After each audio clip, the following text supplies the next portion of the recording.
వేదిక మీద ఉన్న వారికి, వేదిక ముందు ఉన్న వాళ్ళకి అందరికీ నమస్కారాలు. మామూలుగా సినిమా రాసేటప్పుడు నేను భరత్ నాకు ఎప్పటి నుండి 30 ఏళ్ళ నుండి స్నేహితుడు అతను. ఇప్పుడు కొన్ని సినిమాలు బతకడానికి రాస్తాం, కొన్ని సినిమాలు మనసును బతికించుకోవడానికి రాస్తాం, కొన్ని సినిమాలు సినిమాని బతికించడానికి రాస్తాం.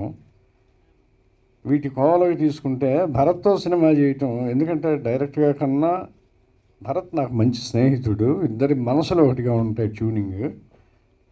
అందుకని అతను సినిమా రాయమన్నప్పుడల్లా నేను మానిటరీ విషయాలు కానీ ఏది ఆలోచించను, అతనితో పని చేయటం హ్యాపీగా ఫీల్ అవుతా. అట్లా నేను పనిచేసిన డైరెక్టర్లు సినిమా ఇండస్ట్రీలో 7-8 మంది ఉన్నారు. అందరి పేర్లు చెప్పలేను. భరత్, ఈవీవి గారు, అట్లా కొంతమంది డైరెక్టర్లు నేను ప్రేమించాను వాళ్ళని. వాళ్ళు నన్ను ఎంత ప్రేమించారో వాళ్ళకి తెలుసు. అది చాలా హ్యాపీ భరత్తో సినిమా చేయటం. ఆ లొకేషన్కి కూడా వెళ్ళి చాలా ఎంజాయ్ చేశాను నేను. ఎంజాయ్ చేసి ఏంటంటే వేరే విధంగా అనుకోకుండా స్క్రిప్ట్ విషయంలో. అట్లాగే జేవిఆర్ గారి పరిచయం, సాత్వికుడు, అందగాడు, మంచివాడు, చక్కటి నవ్వు ఉన్నవాడు. అట్లాగే